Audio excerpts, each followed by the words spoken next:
The unorthodox candidates.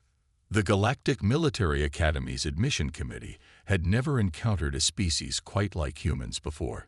Administrator Vextal's peripheral stalks twitched with irritation as she reviewed the latest batch of medical data from Earth's candidates. The numbers simply couldn't be correct. "You're telling me," she addressed the holographic projection of Earth's military liaison, "that these readings are normal for your species?" Colonel Sarah Chen's image flickered slightly before responding. "Completely normal, Administrator. Standard baseline for human military personnel." Vextal's primary eyes narrowed while her secondary set scanned the data again. Sustained acceleration tolerance that exceeded Rigelian combat pilots. Muscle density approaching that of low-gravity species, yet with the endurance of methane breathers. The ability to continue functioning with multiple fractures or severe blood loss. And most disturbingly, psychological profiles that showed an almost enthusiastic approach to what other species considered extreme danger. "Your candidates would be classified as apex predators on most council worlds," Vextal noted. "The Academy has never admitted a Deathworlder species before. There's always a first time." Colonel Chen's smile didn't waver. "Unless you're suggesting Earth isn't ready for integration into galactic society." The political implications hung heavy in the air. Earth's recent first contact had gone surprisingly well, all things considered. The planet's unified response to alien existence had impressed the Galactic Council. Now they were pushing for full membership, and military cooperation was a crucial step. "Very well," Vextal conceded. "We'll accept 20 candidates for the pilot program, but they'll be subject to the same standards as all other species." "Of course." Chen's smile widened slightly. "Though I should warn you, our standards might be a bit different than what you're used to." 3 solar cycles later, Vextal stood in her observation pod, watching the first human cadets arrive. They moved wrong. That was her first thought. While other species glided or undulated according to their evolutionary heritage, humans walked with an unsettling efficiency. Their bipedal gait seemed to consume minimal energy while covering ground quickly. Even the way they carried their equipment spoke of predatory optimization. "Fascinating specimens," commented senior instructor Zithtal, her clutchmate. "Look how they constantly scanned their surroundings. Classic ambush predator behavior." The humans were being led to their quarters by a Parthian guide, whose bioluminescent patches were flickering with barely concealed nervous energy. Although shorter than many species, the humans had a presence that made them seem larger. Perhaps it was the way they moved, or maybe it was something more primitive, the instinctive recognition of a dangerous species. "Their psychological profiles are even more interesting," Vextal replied. "They exhibit pack-hunting behaviors combined with tool use and abstract problem-solving at levels we usually only see in separate species. The combination is unprecedented. The Council believes they could be valuable allies." Zithtal's tone carried a hint of doubt. "Though I question the wisdom of teaching them advanced combat techniques. They already have them." Vextal brought up a holographic display showing human military history. "They develop orbital warfare concepts before achieving spaceflight. Their tactical simulations are surprisingly sophisticated, even if their technology lags behind Council standards. The first test of human capabilities came sooner than expected. During standard atmospheric adaptation training, environmental controls in Training Chamber 7 malfunctioned. The chamber, containing 3 human cadets and 2 Centaurian students, began experiencing rapid pressure fluctuations. Standard procedure called for immediate evacuation.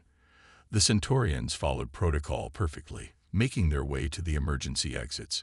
But the humans did something unexpected. Instead of retreating, they moved deeper into the chamber, reaching the environmental control panel. While one cadet worked to stabilize the system, the other 2 positioned themselves to direct the air currents away from their Centaurian classmates. By the time emergency response teams arrived, the humans had not only prevented a catastrophic failure, but had begun repairs on the system. They were suffering from mild decompression symptoms, but seemed almost excited by the experience. You should have evacuated, Vextel later informed Cadet Marina Santos, the human who had led the repair effort. With respect, Administrator, we had time, Santos replied. The failure cascade would have taken approximately 3 minutes to reach critical levels. The Centaurians were having trouble with the pressure changes. It was faster to fix the problem than to ensure everyone got out safely. You couldn't have known that for certain. We didn't need to know for certain. We just needed to know we could probably fix it before we ran out of air. Santos paused. On Earth, we have a saying, better to ask forgiveness than permission. It serves us well in emergencies. That incident set the tone for what was to follow. The humans approached every challenge with the same unsettling combination of precision and improvisation.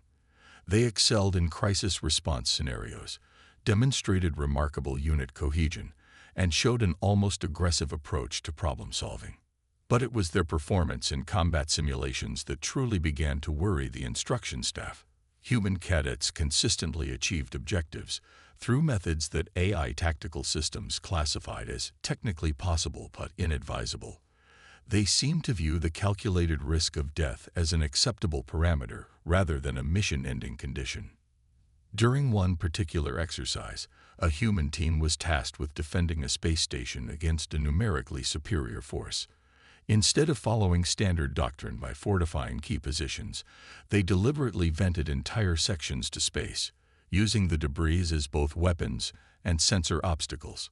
They then conducted operations in vacuum conditions that other species considered survivable only for emergency durations. Your approach, while successful, exposed your team to unnecessary risks.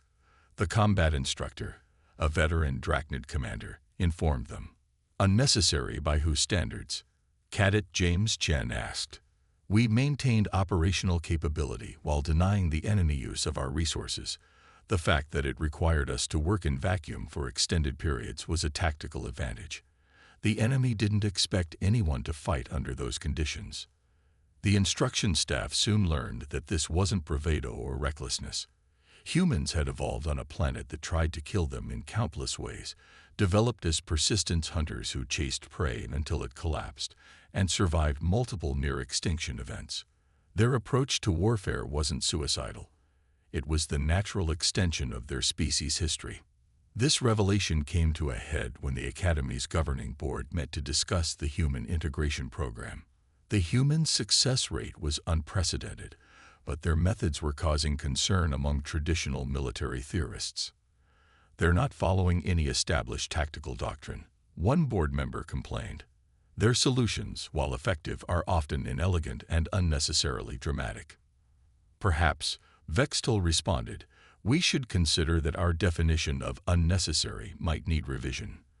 The humans aren't ignoring doctrine, they're showing us its blind spots. The debate was interrupted by an alert. A training flight had gone wrong. A shuttle carrying mixed-species cadets had suffered a catastrophic drive failure and was falling into a gas giant's gravity well. Rescue craft were hours away. But there was a human training squad nearby, returning from a separate exercise. Against direct orders, they adjusted course to attempt a rescue. What followed would become required viewing at the Academy for generations to come. The humans executed a maneuver that their own physics models classified as theoretically possible, but practically unfeasible.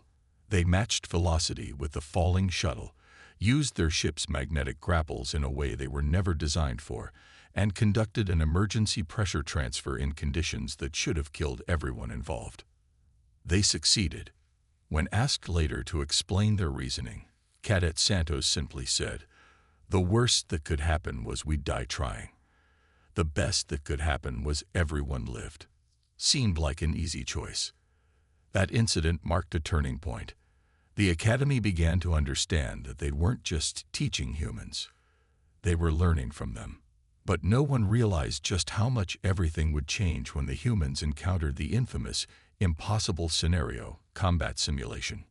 A test that had frustrated the finest tactical minds in the galaxy for decades was about to meet a species that didn't believe in no-win scenarios. Breaking every rule. The impossible scenario had earned its name honestly. Developed by the finest military minds across 12 species, it represented the ultimate test of tactical ability. In 50 years, no one had achieved even partial victory conditions. Most attempts ended in total failure within the first virtual day. Grand Admiral Kavos, architect of the simulation, stood before the assembled human cadets with all four arms clasped behind his back. His crystalline exoskeleton caught the light as he moved, creating patterns that would have hypnotized most species. The humans just waited patiently. This simulation, he began, replicates the siege of Dirac Prime, a real conflict that lasted 15 years and resulted in the deaths of millions. No tactical solution was ever found. The defending forces were eventually destroyed through attrition. Cadet Santos raised her hand. "Sir, what were the victory conditions for the original conflict?" Total victory required breaking the siege while maintaining the civilian population's survival rate above 60%. No commander ever achieved better than 27% civilian survival. The humans exchanged glances. Kavos had learned to recognize this behavior. They were communicating something, but the meaning escaped him. "The simulation runs in accelerated time," he continued. "You have 48 real hours to attempt a solution. Most species exhaust their tactical options within the first 6. Cadet Chen raised his hand next. "Sir, are we restricted to using historical technology and tactics from the original conflict?" "No. You may employ any strategies or technologies currently known to Council species, though I should warn you, every known approach has been attempted." "But not every unknown approach," Chen muttered, just loud enough to be heard. Kavos felt his crystalline structure vibrate with irritation. The humans' constant challenge to established wisdom was becoming legendary within the Academy. Yet their success rate couldn't be ignored. "You have 1 hour to review the scenario parameters before the simulation begins. I suggest you use it wisely." He left them in the simulation chamber, but activated the observation protocols. The humans immediately clustered around the data terminals, but their approach was unlike anything he'd seen before. Instead of studying the tactical maps or force deployments, they began investigating the civilian population patterns. They asked questions about infrastructure, social structures, and cultural behaviors that seemed entirely irrelevant to military planning. "They're wasting their preparation time," commented senior instructor Zithtal, who had joined him in the observation room. "Perhaps," Kavos replied. "Or perhaps they see something we don't." When the simulation began, the humans did nothing. The siege forces took up their positions, weapons platforms moved into orbit, and the human cadets simply watched. For 3 virtual days, they took no military action at all. "Fascinating," Zithtal said. "They appear to be paralyzed by the complexity of the scenario." "No," Kavos corrected. "Look at their neural patterns. They're not paralyzed. They're thinking." On the 4th virtual day, the humans finally acted. Their first move was so unexpected that Kavos initially thought there was a simulation error. They began evacuating civilians, not to bunkers or defensive positions, but into the path of the siege forces. "They're sacrificing their own population." Zithtal was horrified. "Wait," Kavos held up a hand. "Look closer."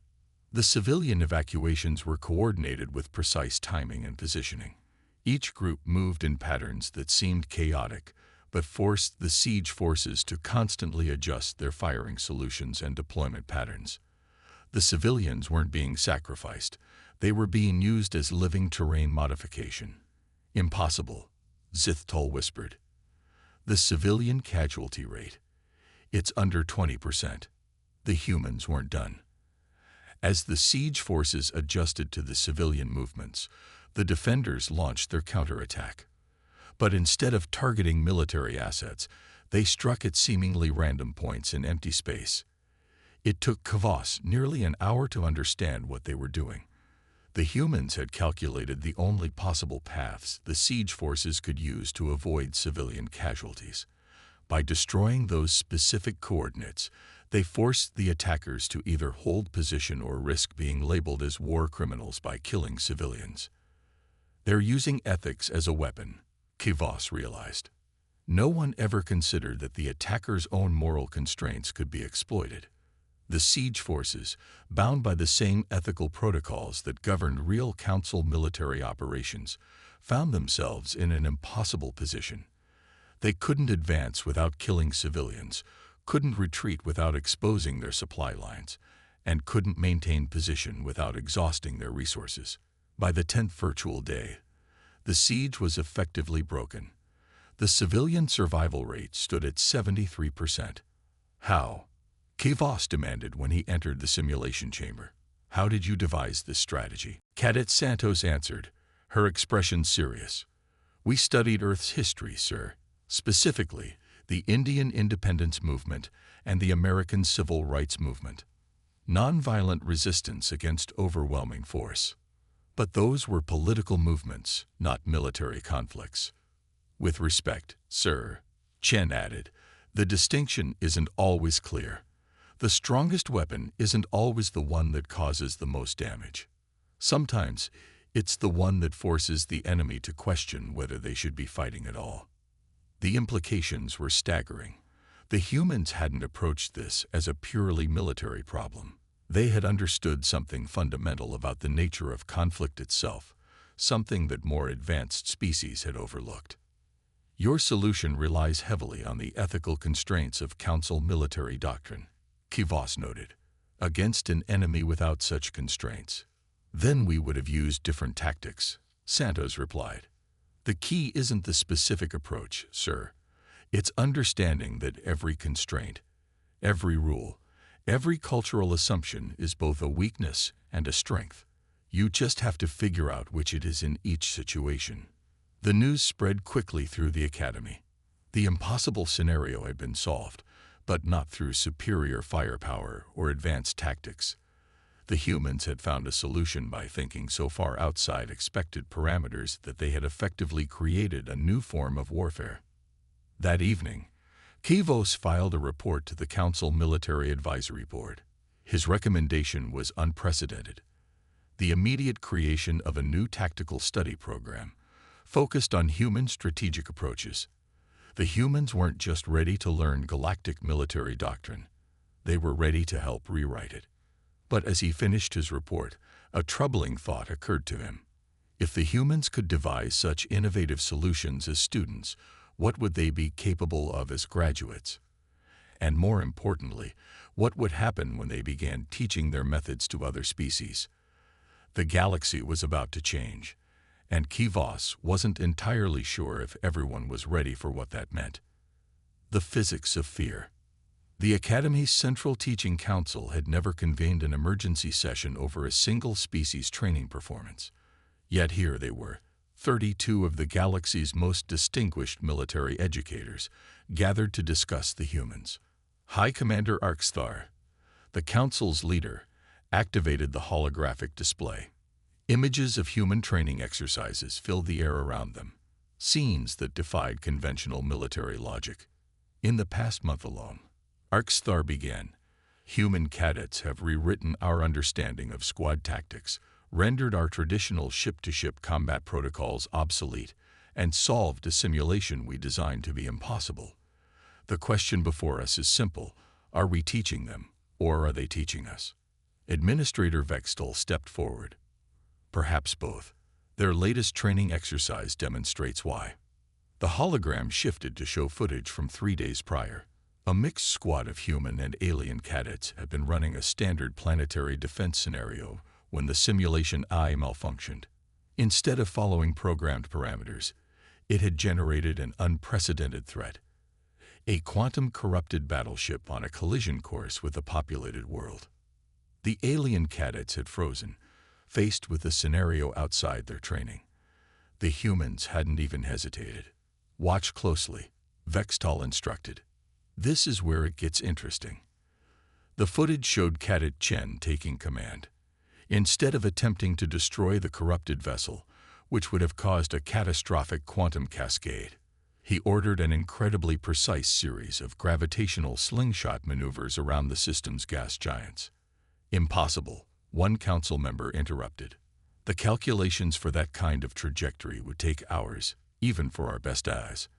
The humans didn't calculate it, Vextol replied. They approximated it.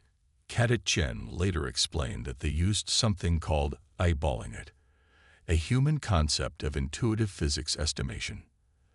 That's not how physics works, another council member protested. And yet, Arkstar noted dryly, they succeeded. The footage continued. The human cadets had used the complex gravitational fields to gradually alter the battleship's course, while simultaneously bleeding off its quantum corruption through carefully controlled exposure to the gas giant's magnetospheres. They turned a solar system into a particle accelerator, Vextol explained, a solution that our tactical systems classified as theoretically possible but practically unfeasible due to the real-time adjustments required. But how did they execute those adjustments? Someone asked. The reaction times needed would exceed most species' capabilities. That's where it gets even more interesting. Vextol activated a second display showing neural scans. The humans were operating on what they call adrenaline, a biological response to danger that temporarily enhances their physical and mental capabilities. The council chamber erupted in concerned murmuring. The idea of a species that actually improved its performance under threat conditions was deeply unsettling to many. There's more, Vextol continued. During the incident, we recorded something unprecedented. The human cadets' stress responses synchronized. They weren't just working together. They were biologically coordinating their enhanced states. The implications were staggering. Humans weren't just dangerous individually. They could form impromptu neural networks through shared stress responses. It was an evolutionary adaptation that turned crisis situations into force multipliers. This explains much about their historical records, Kivos added, joining the discussion. Humans don't just survive crisis situations, they evolve through them. Each challenge they overcome adds to their collective tactical database. Are we sure we want such a species in the Academy? A council member asked quietly. The question hung in the air until Cadet Santos's voice cut through the silence. She stood in the doorway, having arrived for a scheduled presentation that the emergency session had disrupted. Permission to speak freely, she requested. Arkstar considered for a moment, then nodded. Granted. You're afraid of us, Santos stated simply. That's understandable. We're afraid too, all the time. The difference is, we've learned to use that fear. She walked to the holographic display and brought up Earth's historical records. Every major human advancement came from fear. Fear of death drove our medicine. Fear of distance drove our transportation. Fear of the unknown drove our science. We turned our greatest weakness into our greatest strength. The council chamber was silent as she continued. But here's what you're missing. We're not here to conquer or dominate. We're here because we're afraid of being alone in the universe, afraid of failing to understand our galactic neighbors, afraid of war through misunderstanding. She gestured to the footage of the quantum battleship incident. When that ship was headed for the colony, we didn't see expendable alien lives. We saw people who needed help. Our fear of losing them drove us to find a solution. That's what humans do. We turn fear into innovation, danger into opportunity, and strangers into people worth saving. The silence that followed was profound. Finally, Arkstar spoke. An impressive speech, Cadet, but it doesn't address the fundamental concern. Your species' capabilities, combined with your unique problem-solving approaches, make you potentially destabilizing to galactic order. Sir, Santos replied, with respect, galactic order needs some destabilization. The impossible scenario proved that. You created a test that couldn't be won by following the rules, then spent 50 years watching people fail by following the rules. Sometimes, the rules need to be broken for progress to happen. And who decides which rules to break? Kivos asked. The ones that cost lives, Chen answered, joining Santos. The ones that put procedure above people. The ones that mistake tradition for wisdom. The council chamber erupted in argument, but Arkstar raised a hand for silence. Perhaps, he said slowly, we have been approaching this wrong. Instead of asking whether humans should be in the academy, we should be asking whether the academy is ready for humans. He turned to Santos and Chen. Your species has shown us that our teaching methods may be outdated. We excel at conveying established knowledge, but perhaps we've forgotten how to create new knowledge. We can help with that, Santos offered. It's kind of our specialty. The meeting that followed would later be marked as a turning point in galactic military education. But no one could have predicted just how soon their new approach would be tested. As the Council debated educational reform, an alert came through from the Academy's Deep Space Monitoring Station. Something was wrong at the edge of known space, something that would require every new tactic, every unconventional strategy, and every bit of human ingenuity they could muster.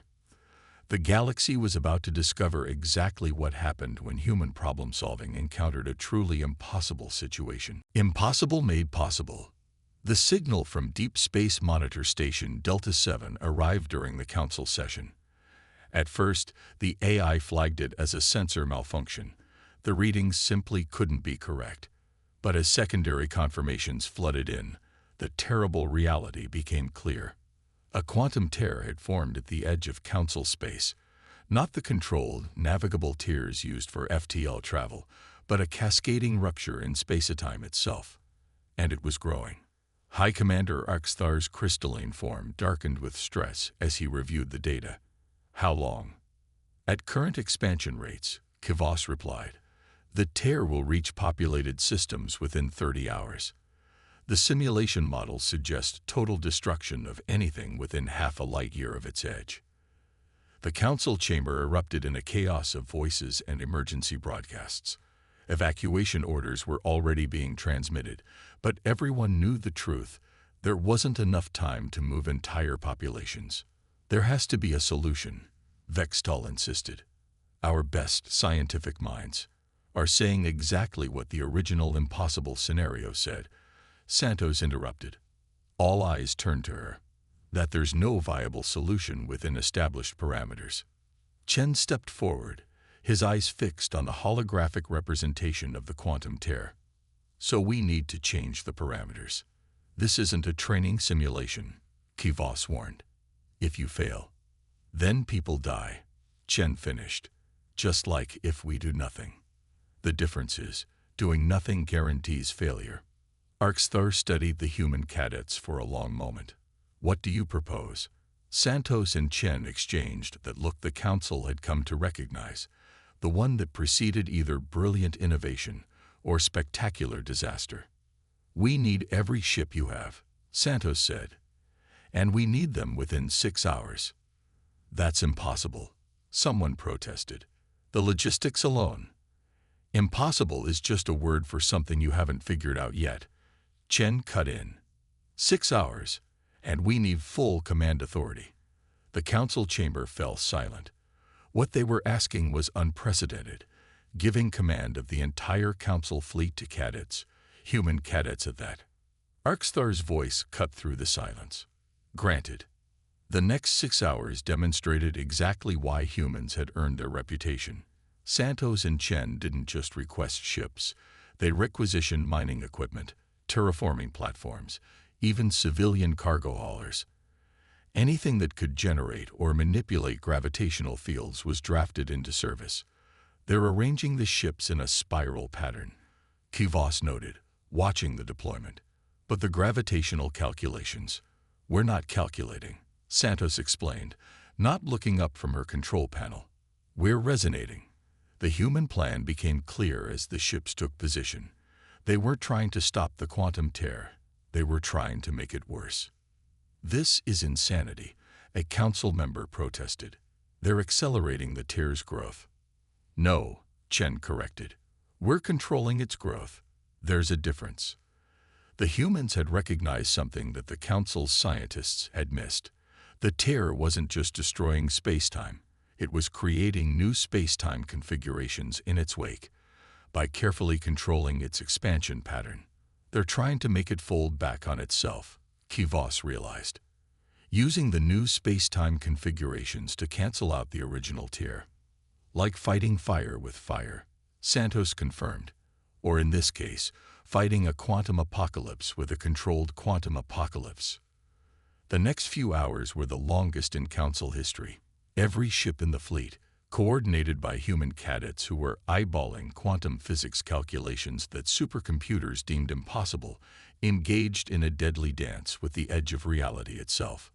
3 ships were lost. 12 more suffered critical damage. But slowly, impossibly, the tear began to curve. "It's working," Vextal whispered, watching the sensor readings. "They're actually doing it." The final phase of the operation required precision timing that would have been impossible for any individual species. But the humans, operating on their synchronized stress responses, coordinated the entire fleet as if it were a single organism.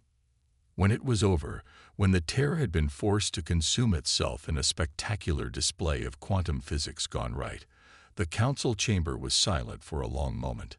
"How?" Arxthar finally asked. "How did you know this would work?" "We didn't," Santos admitted. "But we knew the principles were sound. When you can't solve a problem directly, sometimes you have to make it solve itself." "You risked everything on a theory." "No," Chen corrected. "We risked everything on human nature, on our ability to adapt, to innovate under pressure, and to turn our greatest challenges into our greatest tools." The implications of what had happened would take years to fully process. The humans hadn't just solved an impossible problem.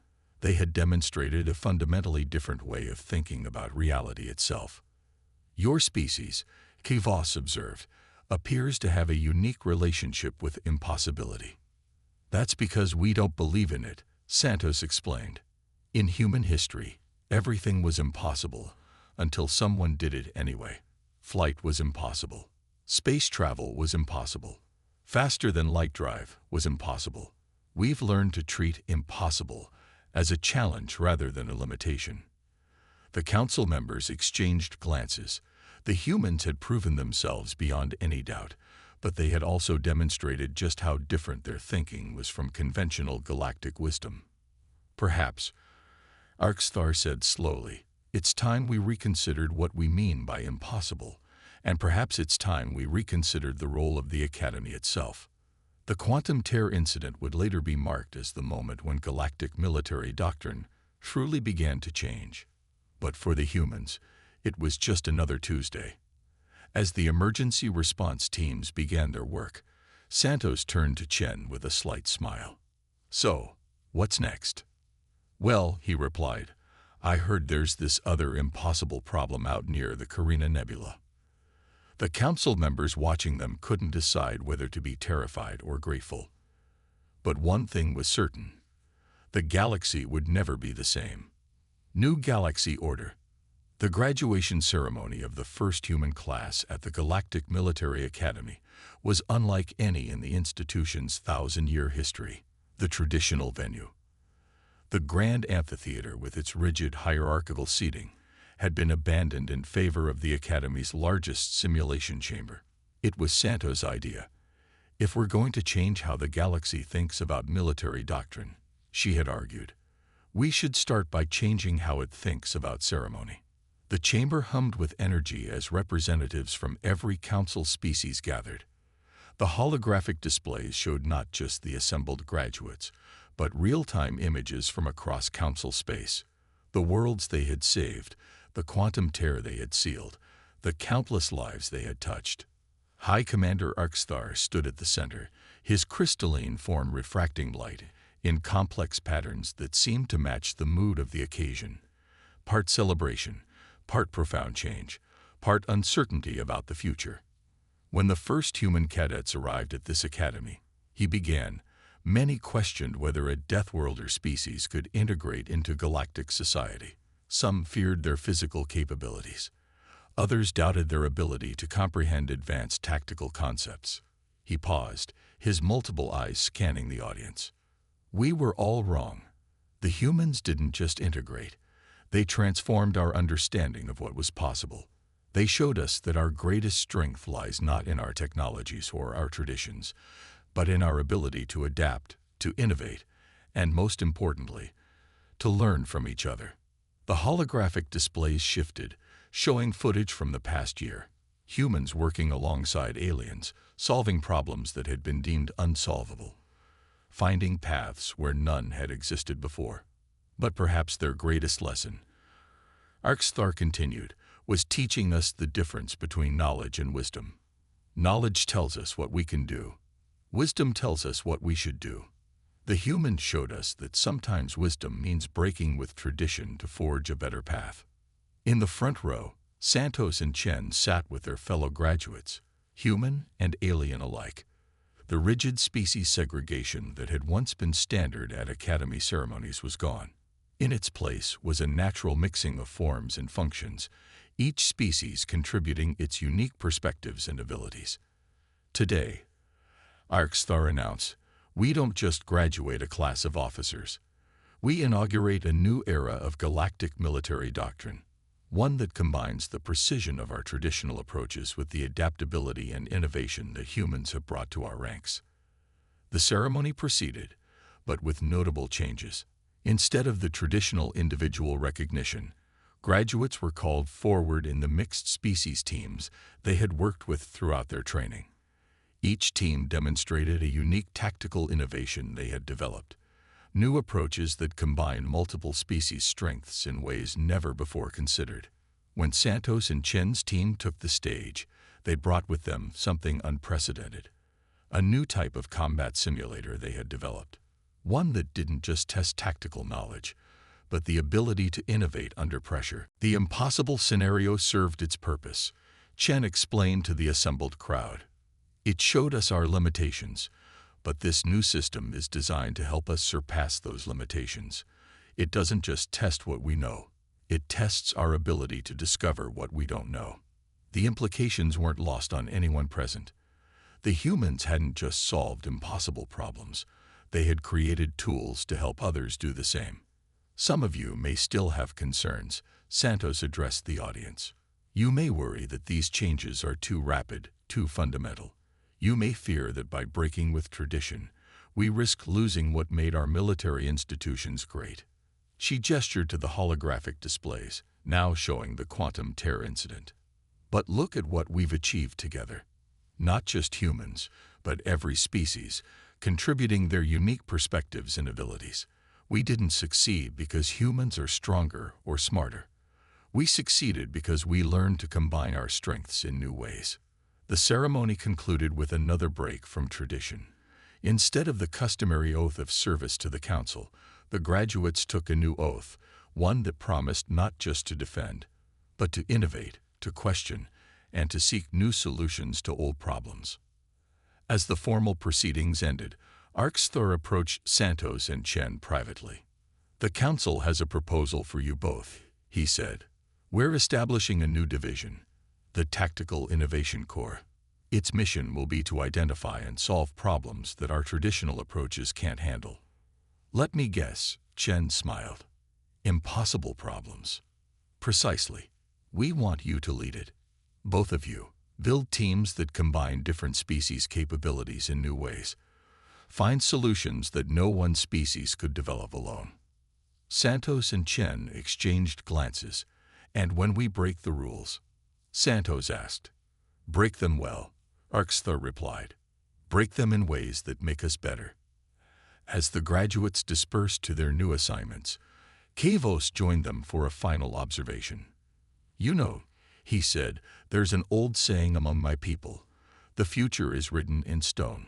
It means that some things are inevitable, unchangeable. And now?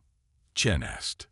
Now I think perhaps we need a new saying, one that better reflects what we've learned from humans. How about this? Santos suggested. The future is written by those who refuse to accept the limits of the present. The galaxy was changing. The rigid hierarchies and unchanging traditions that had defined military doctrine for millennia were giving way to something new, something that combined the best of all species approaches. And at the heart of this change was a simple truth that humans had brought with them from their Deathworld home. Nothing is impossible. Some things just haven't been done yet. As the new graduates departed for their assignments, carrying with them the lessons and innovations they had developed together, one thing was clear: the galaxy's definition of impossible would never be the same again.